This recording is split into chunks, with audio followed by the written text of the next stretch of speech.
Protein bars. Most everyone who works out or thinks about health uses them, or at least has at some point in time, but are they all created equal? And more importantly, which one's the best?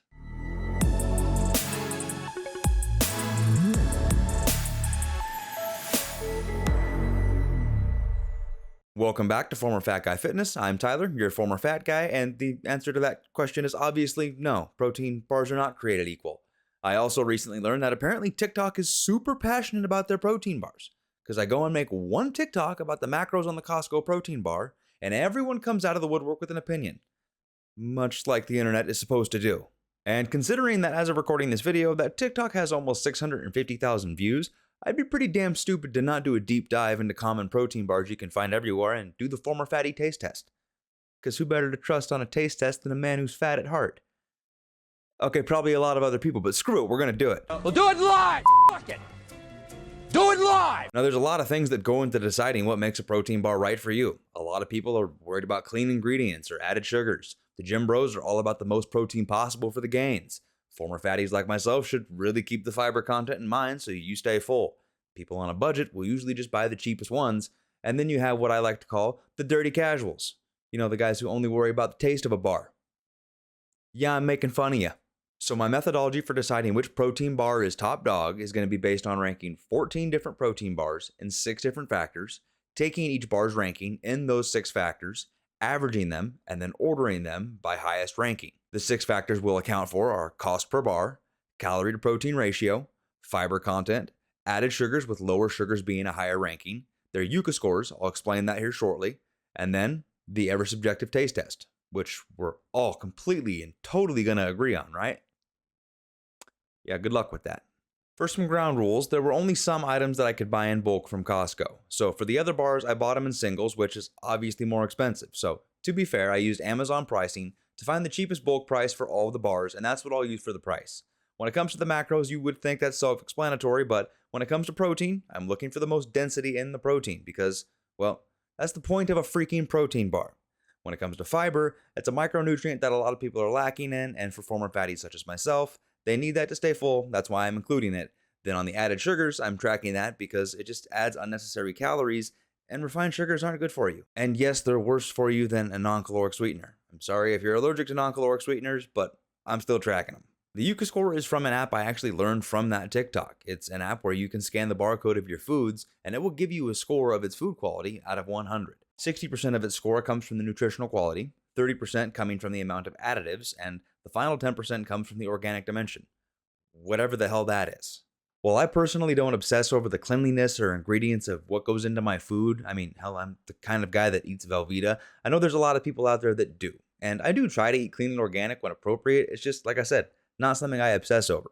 While I'm not sponsored by Yuka, I did find this app cool enough that I wanted to include it in the breakdown just to add a little bit more extra to the review. For the most important part of the protein bar comparison that everybody will care about more than anything else, the taste test. Even though going to a protein bar for taste is like going to a brothel for a relationship, probably not your best idea, and you should probably look elsewhere. Anyway, I'll go ahead and try each of these, 1/4 of them, so I don't become recurring fat guy fitness. I don't need to eat 3,000 calories worth of protein bars.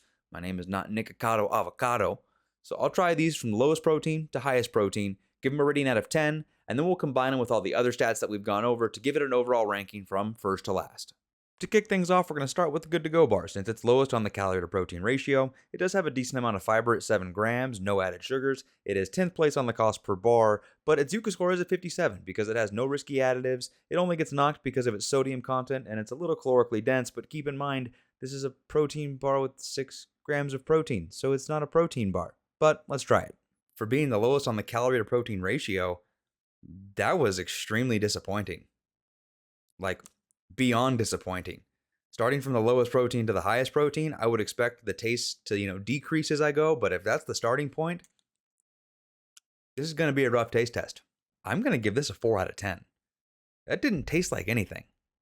And the taste I did get was meh. Next is Kiss My Keto, has a solid fiber number at 10 grams, putting it in 4th, but with its price being the 13th place and its protein being in 13th place, along with a poor Yuka score at 37, it kind of leaves a lot to be desired. It at least looks good and it looks like a candy bar, but the question is, how does it taste? I mean, I'm comparing this to the really dense protein bars that I normally eat, And I was expecting that to be like a Snickers. Once again, sad, disappointed, a little bit better than good to go. 5 out of 10. Now we have the all-natural RX bar, which has really clean ingredients, but its lack of protein really does hurt it. And it has a surprisingly low Yuka score being all natural, but that's only because it has 13 grams of natural sugars, which I'm not going to knock it for. But does it taste like tree bark?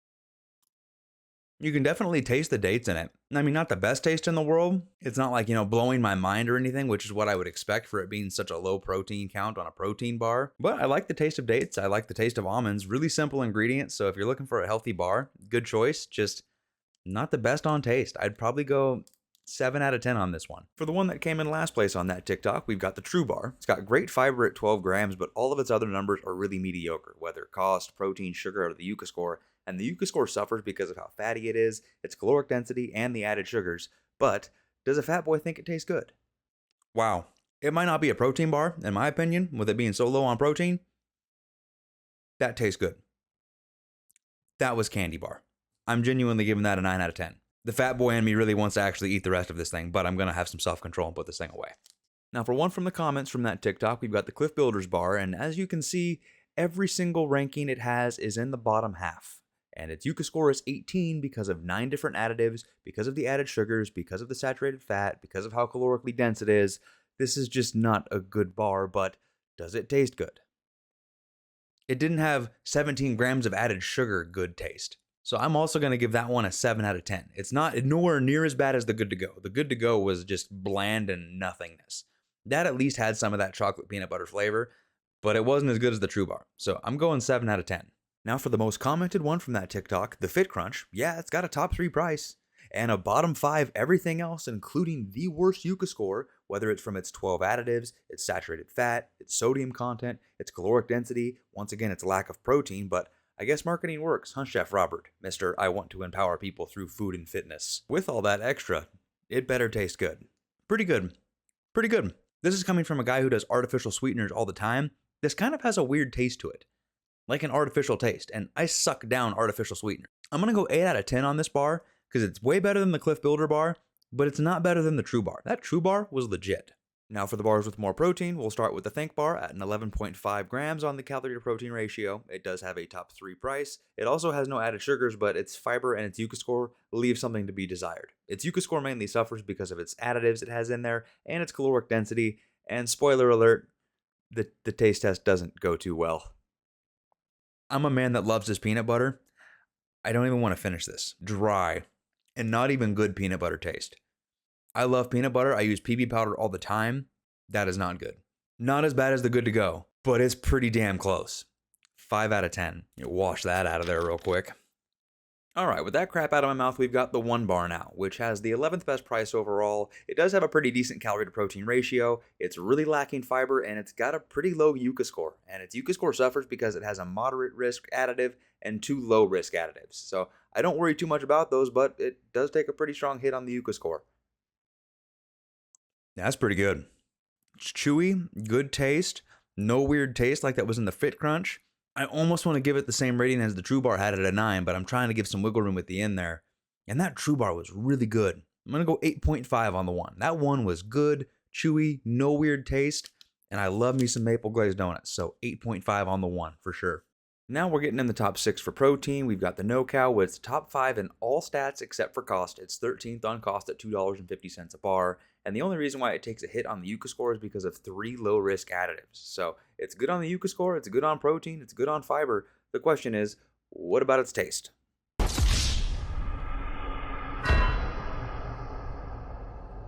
My mouth just became the Sahara Desert.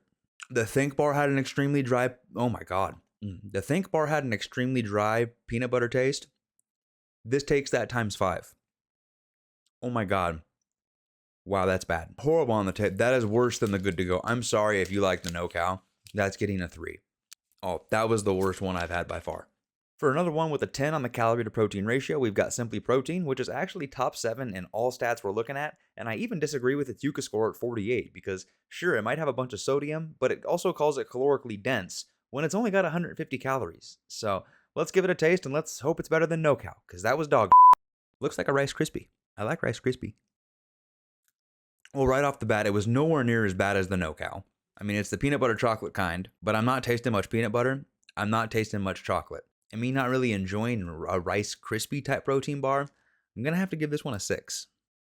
Coming in next, we've got Pure Protein, which is tied for first with the cheapest bar at $1 a bar. It's also got a great calorie to protein ratio. However, it's bottom 3 in fiber and yuca, and its yuca score is bad enough it looks like it was made by Chef Robert Irving. With 10 additives and with the saturated fat, let's hope it tastes better than its yuca score looks.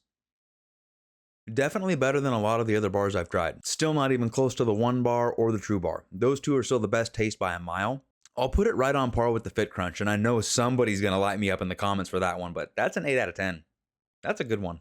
Now we get into the top 3 on calorie to protein ratio, starting with Quest at 9 grams. The only thing holding Quest back is its price at $2.16 a bar in 11th place, and that 1 measly gram of sugar. Its yuca score doesn't suffer at all either because it only has 1 low-risk additive. It feels a little bit hard right off the bat. Giggity. I like the Kirkland chewiness. Let's see how the Quest does here. Not bad. It's the chocolate brownie flavor. It's got the good chewiness like a brownie. I can definitely taste the brownie. Surprisingly though, I don't know, I'm not a fan of it. It's not as good as the Fit Crunch. It's not as good as the Pure Protein. It's a little bit better than the RX bar, so I'll put this one at a 7.5. Now for the bar you would think is made of nails with how dramatic everyone was in the comments from that TikTok video, my bar, the Kirkland, which is tied for first in price, second in calorie to protein ratio, fourth in fiber, and it's tied for first in the yuca score because its only additive is an alternative sweetener. But I'll be unbiased, I'll compare it to all the other bars, let's see how it stacks up. Okay, I do see what everybody's talking about now with Kirkland, now that I've compared it to all the other protein brands. There is a little bit of the grittiness, there's a little bit of the sandpaper. If I didn't like that kind of thing, I would put it much lower. I will say it doesn't taste as good as the Fit Crunch. It doesn't taste as good as Pure Protein. It doesn't taste as good as that True Bar. That True Bar is probably going to be the best tasting one. But it's not as bad as like the Good to Go or that No Cow. That No Cow was horrible. It's a 7 or a 7.5. I'm going to give it that extra 0.5 because it's my bar. But you could probably put it at a 7. And if you don't like gritty or sandpaper, you could probably put it at a 6. For the final bar of the taste test and for the review, we've got the Built Bar, which is the first in calorie to protein ratio. It's also tied for first in the yuca. The only thing holding it back is its 9th place price, its 8th place fiber, and its 12th place sugar score. So let's give the Built Bar a try because it did look like a Twix, and Fat Boy loves himself some Twix. It's chewy enough, it's almost like a taffy, and that is actually really good and really tasty. I'm really tempted to eat the rest of this bar, actually. It's actually low enough calorie, and I'm still hungry enough from not eating all day. I'm going to finish the Built Bar. That's how good it is. I'm putting out with the True Bar. That's a 9. If it wasn't for the price of these things, these are one of the more spendy ones at $2 a bar. That's double what I pay for on the Kirklands. I would get these. That's it for the taste test and the stats. And before we get into the overall rankings, if you've enjoyed this comparison so far, hit the like button down below. If there's any other health products or protein bars that I missed that you want to see me go over, let me know in the comments. Or if you want to help the channel out, hit subscribe down below as it does help the channel grow. And if you do want any of these protein bars, I've got links in the description down below. If you check them out through that link, it's no extra cost to you and it would help the channel out because, well, this video was relatively expensive to make. Anyway, let's move on to find out which protein bar came out on top. To remind you how we're deciding the overall rankings, we're taking the rank of all 6 categories, averaging them, and then putting them from lowest to highest. So let's start with the section I would call the butthurt section, because whichever bar ends up in this section, fans of those bars will be butthurt at me. So starting at the bottom, we've got Cliff Builder at 10.5 in 14th place. That was hands down the worst bar on average. Then we've got the Fit Crunch at 13th place with an 8.6 average. We've got Kiss My Keto in 12th place with an 8.3 average. You've got Good to Go at 11th with an 8 average. Then you've got the Think Bar with a 7.3 average, and the One Bar at a 7.3 average coming in 9th place. The next section I will just call the mid section, as the kids would say nowadays, so I can sound all hip and cool, even though I couldn't care less if I sound hip or cool or not. Anyway, we've got True Bar coming in at 8th place with a 7.2 average. We've got the RX Bar at 7th place with a 7 average. We've got Pure Protein with a 6.8 average in 6th place. We've got No Cow with a 6.7 average in 5th place, and Simply Protein with a 6.5 average in 4th place. Then for the top 3. Yeah, I know, you're already thinking which one's going to be first, and guess what? Looking at the average, it is first. We've got the Built Bar at 3rd at a 5.3. We've got Quest at 2nd with a 4.8. And then we've got my bar, the Kirkland, at 4. And before you start saying, oh, he's a homer, it's because you rated it a 7.5 on taste, even if I rated it a 6 on taste, it would still get a 4.6, which would still put it in first place. So unless you're hyper dramatic and trying to say, it's nails, it's a 1 out of 10. Okay, first off, no bar got under a 3 on taste. It wasn't close to the taste of that no cow. So I'm saying no matter what, Kirkland's top dog. You can be mad at me as much as you want for that. Either way though, I've had enough protein bars for one day. I need to go have a steak. Remember, protein bars don't replace food. So go eat a steak. Did you say steak?